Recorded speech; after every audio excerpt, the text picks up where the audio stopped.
What's up, everybody? It's Tuesdays here on Ambiguity, and I am Eli.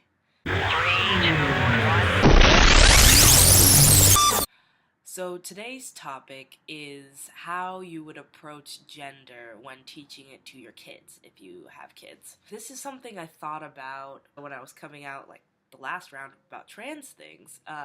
I was thinking, how could I raise my kids like in a gender neutral setting in which they could feel safe to express themselves in any way and know that their presentation could be whatever they want it to be, their gender can be whatever they feel, and that it's all legitimate, and have them always feel like affirmed in their own gender and very comfortable. So that would be my goal when teaching kids. I'm going to link an article below. There's an article by Dr. Tay Meadows, who's really awesome. They're actually coming to a conference this weekend at my school that's by the club that I'm in, Asterisk, and it's a whole huge trans conference. I think there's over 400 people coming. If you're anywhere in the like SoCal, Inland Empire / Orange County / LA area, you should check it out. I'll put the link for that below too. But I was reading about it last night, and just thinking about how it was talking about how like parents are accountable for their children's gender when they're younger, and how children perceive gender, and how it's pushed upon them.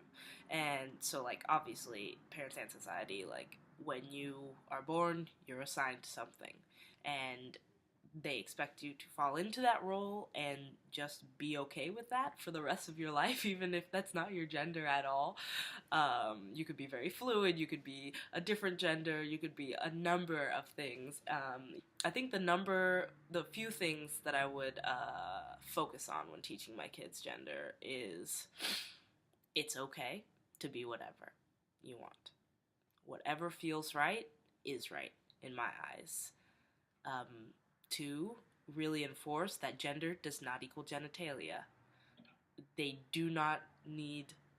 really don't have anything to do with each other, and you can do whatever you want and align and present however you want in that regard.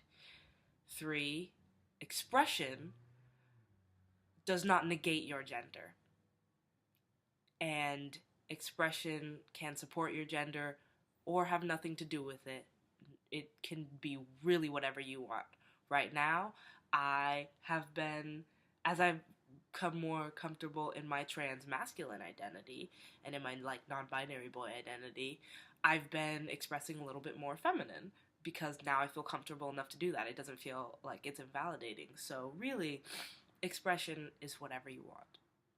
4, I would teach them that gender and sexuality are very different.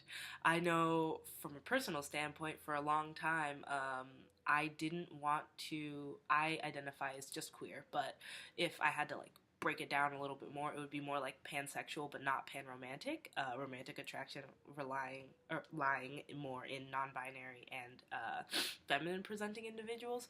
But I really didn't want to admit that I could be sexually attracted to anybody on the masculine or like male like side of things. Like I thought that like invalidated my gender somehow, or made me a girl or something like that. I don't know. I had some weird internalized things, but knowing that those two things are separate would have been a great thing for me. It would have made a lot less confusing. I think that's pretty important. And then I'll go for my 5th one, that I would want them to know if they came to me and they needed like to go on hormone blockers, they wanted to like think about surgeries, they could come to me and I would have information for them. They wouldn't have to come to me as I did to my parents, as all my trans friends have done to their parents, and explain to me every single detail because I was clueless. They would not have to start from ground zero, Like, this isn't a new thing to me. And I think that children who grow up in a world with people having knowledge about whatever issues they're facing have so much of a better chance of like getting through those issues and like not becoming just another statistic in like a crazy suicide rate and a crazy abuse and like kicked out, homeless, all those types of issues that a lot of trans and LGBT youth face. I would want them to feel at least safe from that in their own house. And I think that's how I would approach gender. Thanks for watching. This has been Tuesdays with Eli. Theo will be today too. I'm sure they'll have a lovely, lovely video. And oh, also, life update. I dyed my hair blue. I'm so stoked on it. Are you stoked on it? Comment down below if you like it. Give it a thumbs up if you like this video and my hair. And make sure to subscribe to Ambiguity Guys and check out our Tumblr. Have a nice day.